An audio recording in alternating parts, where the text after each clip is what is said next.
The plow blades shrieked before sunrise, and the smell of road salt stung my throat like a warning. I pulled the curtain and froze, truck after truck dumping the entire neighborhood's snow onto my land. Then the fine arrived, and something inside me snapped. Subscribe. Stay with me, because when people weaponize your lowest moment, justice finds a way to answer.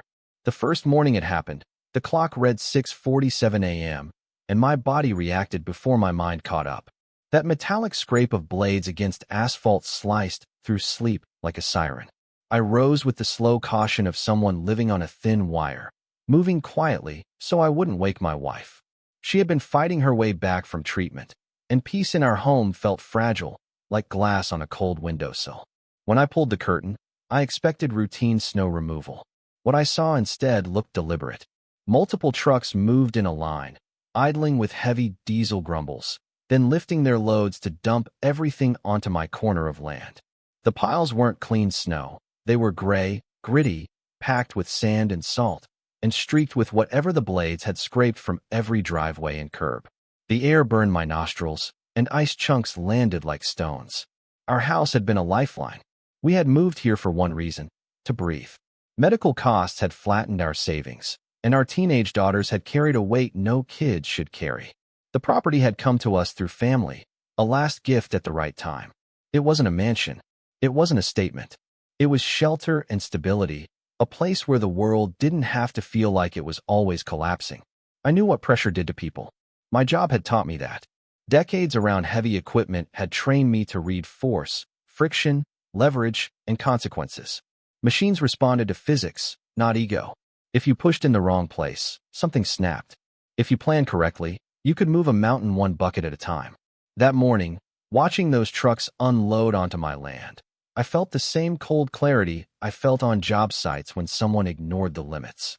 The street that fed into the neighborhood crossed a stretch of my corner property. It had existed for years, used by residents as if it belonged to everyone. I understood why the previous owner had allowed it. People are often decent until the wrong person decides decency is weakness. What unsettled me wasn't the road itself. It was the certainty on those drivers' faces, the casual shrug of convenience, as if dumping their problem on me was as normal as breathing. The fine arrived 3 days later. It sat under my windshield wiper, crisp and official, a neat little thread in formal language. They claimed my snow accumulation, blocked access, and created hazards. I read it twice, then stared at the paper as if it might transform into something rational if I waited long enough. It felt like being punched and then billed for the bruises. I tasted bitterness, and my hands tightened until the paper creased. Inside, my wife noticed the change in my posture immediately. She had grown skilled at reading stress because stress had lived with us for too long. The girls stayed quiet, watching my face the way teenagers do when they sense trouble. I didn't want them to learn fear as a default. I wanted them to learn clarity. Still, I felt a single thought rise sharply in my chest. They're counting on me staying quiet. The HOA president carried herself like she was born to command. She appeared in immaculate clothes, even in winter, always polished, always certain. Her home looked like it had been designed for impressions rather than comfort. When I confronted her with the fine, she didn't flinch. She didn't apologize or ask questions. Her expression held that practiced calm of people who've never been made to answer for anything. She spoke about established rights and community standards, as if repeating words could create ownership. I asked for documentation, anything recorded, anything official. She dodged, called it board information, acted like I was asking for state secrets instead of proof. What I recognized was the same tactic I'd seen in other forms. Hide behind complexity, intimidate with confidence, and hope the other person backs down. That night, messages began circulating through the neighborhood. The framing was predictable. I was uncooperative, unsafe, disruptive. It wasn't just about snow. It was about turning me into a problem so people wouldn't look too closely at the HOA's behavior. Still, a few neighbors approached quietly, asking questions about road fees and snow removal costs. Their curiosity wasn't anger yet, but it carried potential. I stood at my window near midnight, listening to the wind drag across the frozen piles outside. The snow sat like a dirty monument, blocking my driveway and turning my yard into their dumping ground. I didn't feel helpless. I felt focused. The HOA wanted a fight on paperwork and intimidation. I had lived long enough to know that pressure always reveals truth. And if they wanted to use my land like it was theirs, they were about to learn what boundaries really meant. A week into the dumping, the pattern became undeniable. It wasn't an accident or a one-time mistake. Every morning, the same rumble, the same scrape, the same slow procession of trucks arriving before daylight and unloading onto my corner. The salt ate into the air, and the piles hardened into something that felt permanent. My driveway stayed trapped, and my family's routine narrowed into careful workarounds, like living inside someone else's decision.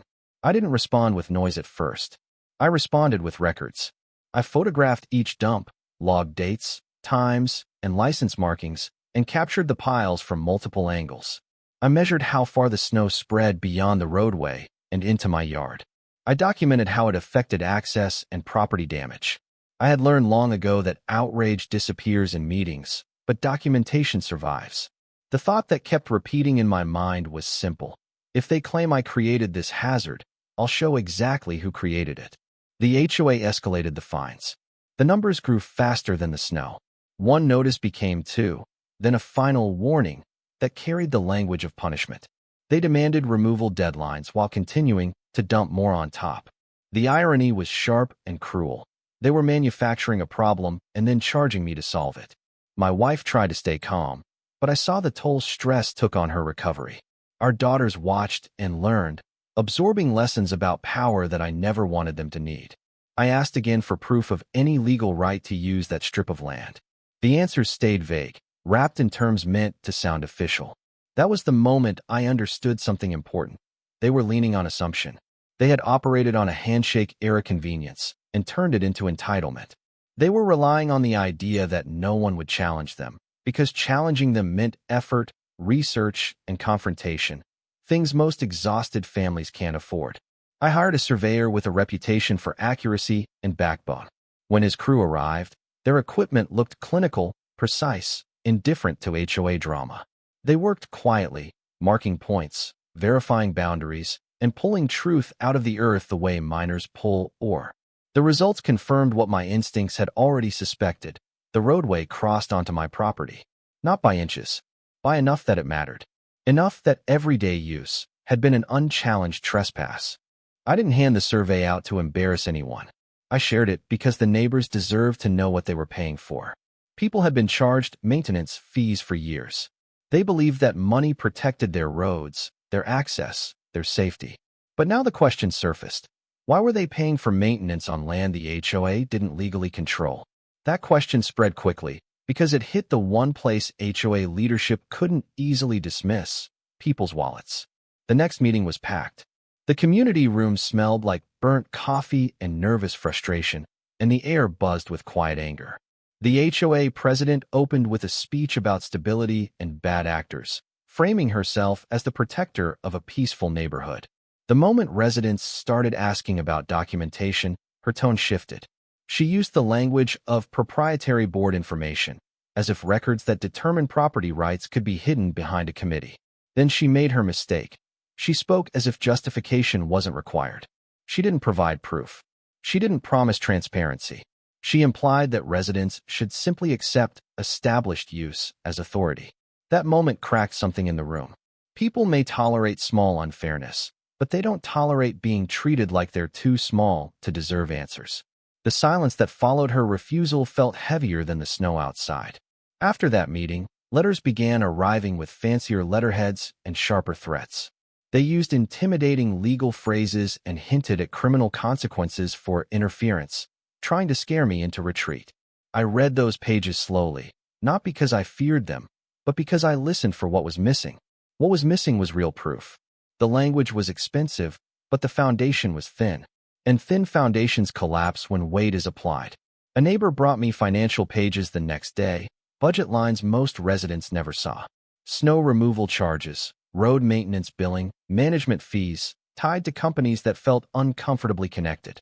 The numbers didn't add up. The HOA appeared to be charging residents for services at inflated rates while using my land as the dumping solution to avoid legitimate disposal costs. It wasn't just arrogance anymore. It looked like a system designed to profit from shortcuts and hide behind authority. That night, I laid the survey, the notices, and the financial pages across my table. My wife watched quietly, her hand resting near her tea, eyes tired but steady. My daughters sat nearby, pretending to scroll on their phones while listening. I didn't speak in dramatic promises. I didn't need to. I only thought one clear sentence. If they want to turn my property into their solution, I'll turn their abuse into undeniable evidence. The next step wasn't anger. It was action. The day after the last threat letter, I drove to the county records office and requested everything tied to the development's early planning. The building felt cold and neutral, the kind of place where emotions fade and facts stay. I wasn't hunting gossip. I was hunting history. If the HOA claimed a right, that right had to come from somewhere. And if it didn't exist, the absence would matter as much as any document. I found old correspondence that changed the entire shape of the conflict. The original property owner had allowed access as permission, not surrender. That distinction mattered more than people realize. Permission doesn't become ownership. Permission doesn't start a legal clock that magically steals property over time. The records showed repeated acknowledgments that the access was temporary and voluntary. That meant the HOA's claims of rights were not just weak. They were built on a false story they'd been repeating long enough to believe. Then the financial layer deepened. There were tax filings and deductions that raised my stomach into a tight knot. The HOA had apparently treated maintenance on that strip like it was their responsibility for paperwork purposes, including deductions and expense reporting. If they were claiming benefits tied to property they didn't own, that wasn't a misunderstanding. That was something investigators care about. I didn't feel excitement. I felt the sobering weight of realizing how far a small neighborhood tyranny could reach. I reached out to the proper channels to report suspected irregularities. Not to threaten, not to posture, just to place evidence in the hands of people whose job was to follow money trails. I had learned that systems can fail when they're fed rumors, but they respond when they're fed documents. I organized everything into a clean timeline: snow dumping, escalating fines, refusal to show documentation, survey confirmation, financial inconsistencies, and public statements claiming ownership without proof. While I did that, the HOA tried to break my resolve through pressure. They filed complaints and attempted to frame my response as harassment. They used the language of community safety, because safety is a word that persuades people who don't have time to research. But their behavior kept producing visible contradictions. They dumped snow, fined me for it, threatened legal action, and then refused to show proof. Each step widened the gap between their narrative and reality. The neighborhood's mood shifted in slow waves. Some residents stayed loyal to the HOA out of habit. Others began to resent the special fees and surprise costs that appeared when leadership decided to wage war. There is a point where people stop caring about personalities and start caring about numbers. That point arrived when homeowners saw increased assessments tied to legal defense and emergency actions that didn't benefit them. Suddenly, the story wasn't about one property owner. It was about everyone being used. I made a decision that felt simple and inevitable. I would stop absorbing their snow as if it was normal. If they treated my land like a dump, I would treat the dump like evidence, compressed, contained, and placed exactly where it made the truth impossible to ignore. Heavy equipment doesn't argue. Heavy equipment makes reality visible. I planned a temporary winter barrier entirely on my property line, built from the very material they had used to harm me. The morning construction began. The air carried that sharp winter bite that makes every sound louder. Engines warmed, hydraulics whined, and the snow cracked under pressure as it was moved and compacted. I built carefully, not to endanger anyone, not to create chaos, but to assert a boundary. The structure rose as a statement. Access across my land required permission, not entitlement. The thought that flashed through me once was brief.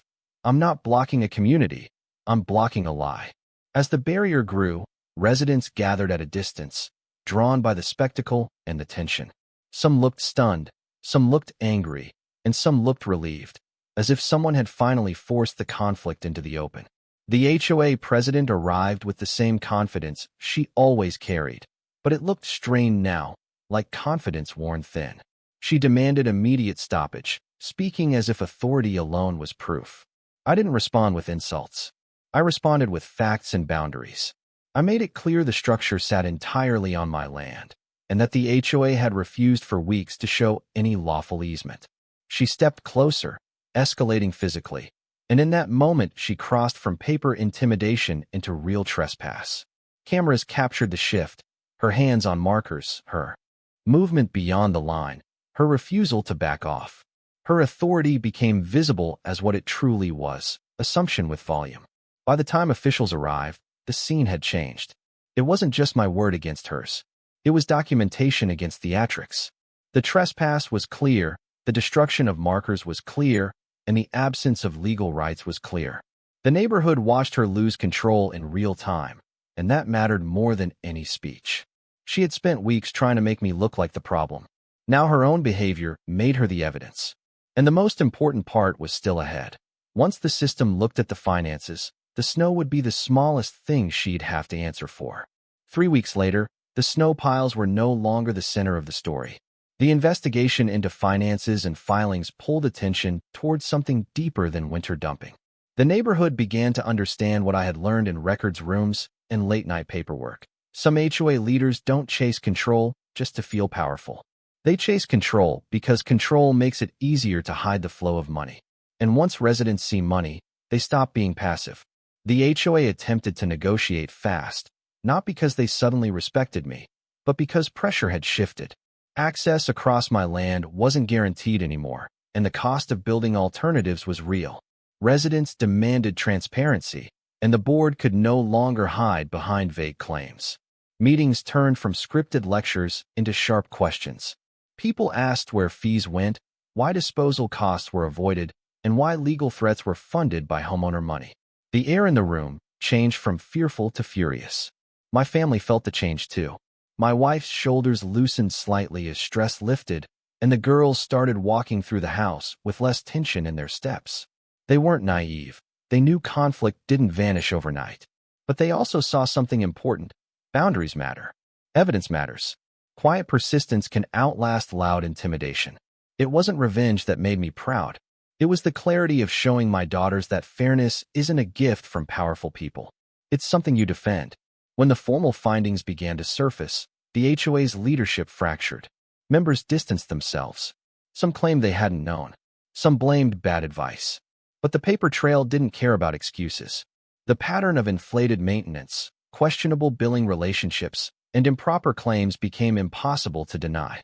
Residents who had once rolled their eyes at drama now requested audits and demanded board resignations. The community had been treated like a passive bank account for too long. The HOA president tried a final tactic, turning herself into the victim. She framed the conflict as harassment, said she was being targeted for doing her job, and warned about property values. But those words collapsed under the weight of facts. Property values weren't the reason snow was dumped on my yard. Safety wasn't the reason fines were weaponized. Community wasn't the reason residents were charged extra to fund threats.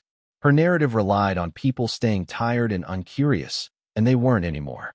A temporary agreement was reached regarding access, recorded properly this time with clear terms. It didn't grant the HOA ownership. It acknowledged reality.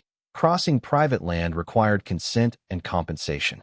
Snow disposal policies changed immediately because the cheap shortcut had become too visible. The trucks stopped dumping on my property. For the first time in weeks, the air outside my house smelled like winter again, not chemicals and exhaust. The restitution and reforms mattered more than any single consequence. The HOA adopted transparency rules, required competitive bids, and created oversight committees that weren't controlled by one voice.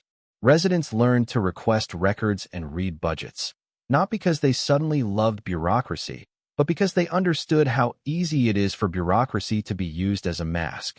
People began to attend meetings the way citizens attend civic decisions, awake, informed, and unwilling to be talked down to. Our home regained its rhythm. My wife rested without feeling like peace might be interrupted by another notice taped to the car. The girls stopped scanning my face for tension every time the phone buzzed. I didn't pretend the season hadn't left scars. It had. But there was a difference between being scarred and being defeated.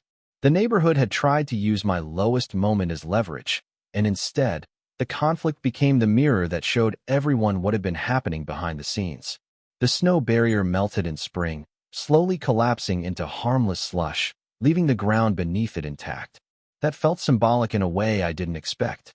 The snow that had been used as a weapon turned into water, and the lie that had been used as authority turned into paper evidence. Nature moved on, but the community didn't forget. People remembered the smell of salt in the air, the scrape of blades before dawn, and how quickly rules can become abuse when nobody demands proof. I didn't walk away feeling like a hero. I walked away feeling like someone who had done what was necessary. Justice doesn't always look like courtrooms and dramatic moments. Sometimes justice looks like a homeowner refusing to accept manufactured fines. Sometimes it looks like a survey line painted in cold air. Sometimes it looks like a neighborhood waking up and saying, "Enough." I didn't win because I shouted louder. I won because the truth could be proven. In the end, the snow was never just snow. It was a test of whether people could be pushed quietly when they were already struggling. The HOA leadership tried to turn hardship into obedience. Instead, hardship became the doorway where truth walked in. And when truth arrived, it didn't ask permission. It simply revealed what was real. My land was mine. Their shortcuts were exposed, and justice finally stood where intimidation used to stand.